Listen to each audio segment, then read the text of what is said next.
Now, the Nigerian Navy has denied allegations of human rights abuse leveled against the force by the proprietor of a Lagos-based building construction company. Speaking in Abuja in response to the summons of the National Human Rights Commission, the Managing Director of Navy Building and Construction Company Limited, Commodore Abdul Adamu, says the Navy as a disciplined force is not involved in any form of human rights abuse in any part of the country. Commodore Adamu, while excusing the absence of the Chief of Naval Staff due to exigencies of state, however, admits that the Nigerian Navy has a business relationship with the said company, which is now a subject of dispute before an arbitration panel in Lagos. And the society expects... I would like to state clearly that the petitioner does not have a relationship with the Nigerian Navy. I think I need to place it on record. The petitioner only have a business relationship with Naval Building and Construction Company. It is a company owned by Navy, but there is no direct relationship between the petitioner and the Nigerian Navy. He has a commercial relationship, business relationship with a company that is owned by the Navy. So we've listened and we've heard all the allegations of a human right leveled by the petitioner. On our part, we are going to respond appropriately, but for clarity, most of the allegations are not correct. But we are before the Commission, we are going to respond to those human rights allegations as he has leveled. And at this point, it is good to also point out that this same petitioner have before now, based on the agreement we have, decided that we should go before an arbitration panel to define the business relationship, and that process is ongoing.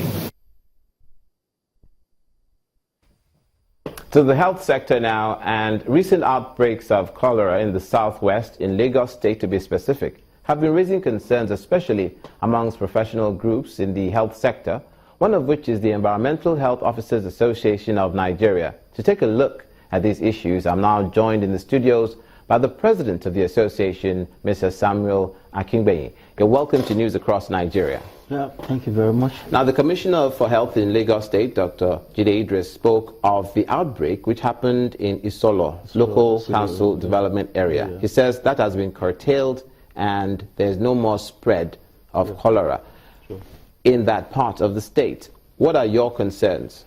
Well, the concern is what we've always talked to our people all across the state about being conscious of the environment. Let me tell you categorically that this disease and many diseases that attacks man are actually preventable.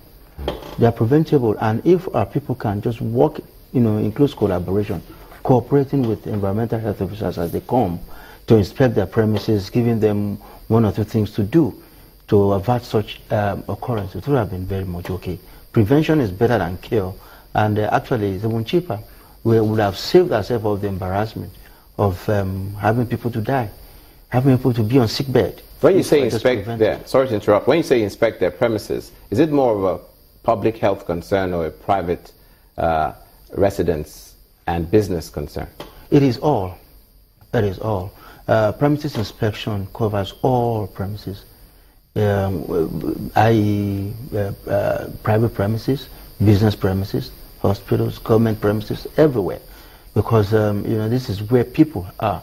It is believed in environmental health services that if man stays in a particular place for more than 15 minutes, it begins to generate waste. One thing or the other leads to it, and then that needs to be taken care of because they are actually of public health importance. In the case of this cholera, what is cholera? It's an acute intestinal tract infection which is caused by contaminated food or water which is ingested by man. And it is characterized by onslaught of loss of body fluids, frequent stooling, vomiting, and before you know it, the person is already, very, very weak, and before you know it, can lead to death. And this actually, like I said, is preventable. What do we need to do? Keep our premises very clean. Make sure we observe high sense degree of personal hygiene, hand washing after use of toilets, making sure that your food are prepared in hygienic condition. You don't go about going on the road eating. Look at what happened in Isolo. In Celebo stop along the express, my two express, which was within the jurisdiction of Isolo local council development area. That place is where these people ate, they bought and ate the local delicacy, this local vegetable salad called abacha. Okay, so that's where the contamination came. That's where the contamination is. This actually was not prepared in Sele. It was brought in from other parts of Lagos to be sold there. And this, unsuspecting members of the public goes there to buy. And this is what we've been saying. Don't go eating on the roadside, by the bus stops. Don't go eating on road verges, beside garages. When people refuse to adhere to law by not selling by the road, you don't use your money to go and buy what kills you. Okay, we'll have to leave it there. So because of time concerns. Okay. But we hope that everyone takes this on board because cholera is so deadly, and the contagion is very easy to spread if the environment is not clean. You're healthy. Thank you so much. We're speaking with Mr. Samuel Akingbenyi. He is the president of the Environmental Health Officers Association of Nigeria. And now to turn our attention to the north-central part of the country, Kwara State to be specific. The state government says it's opening a new chapter for infrastructure development. Now, the scheme, which it calls the Infrastructure Development Fund, is intended to fund abandoned projects in Kwara. Governor Abdul Fattah Ahmed explains that the IFK is to pool funds for infrastructure projects, optimally leverage private sector resources for development.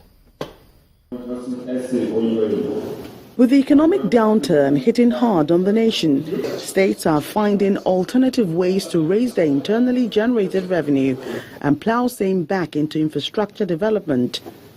Kwara State is not an exception. The infrastructure fund is a chain of system, and it's one of the systems that we've been building.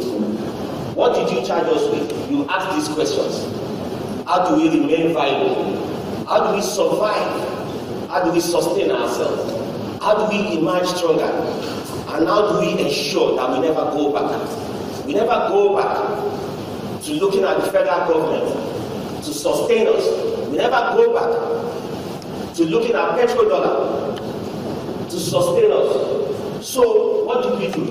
We simply set this target that we set for us. This gathering, the first in the state since the nation went into recession, has captains of industries, traditional leaders, senior civil servants, contractors, and foreign consultants in attendance. Members of corporate world and business community are present.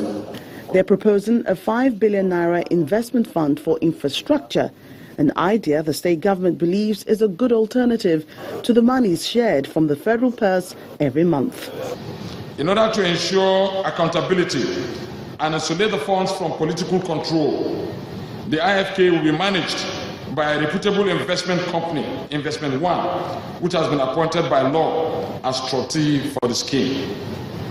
Investment One is also expected to market the fund to potential investors and mitigate against payment risks by ring-fencing the funds and limiting their utilization to the approved purposes for which they have been earmarked. In other words, the trustees are independent of the state government and will only disburse funds upon presentation of a certificate of completion and at agreed project milestones. If this new funding method succeeds, many believe it's a template that can be replicated by other states so they can fund their own development and reduce the dependence on monies shared from the Federation account.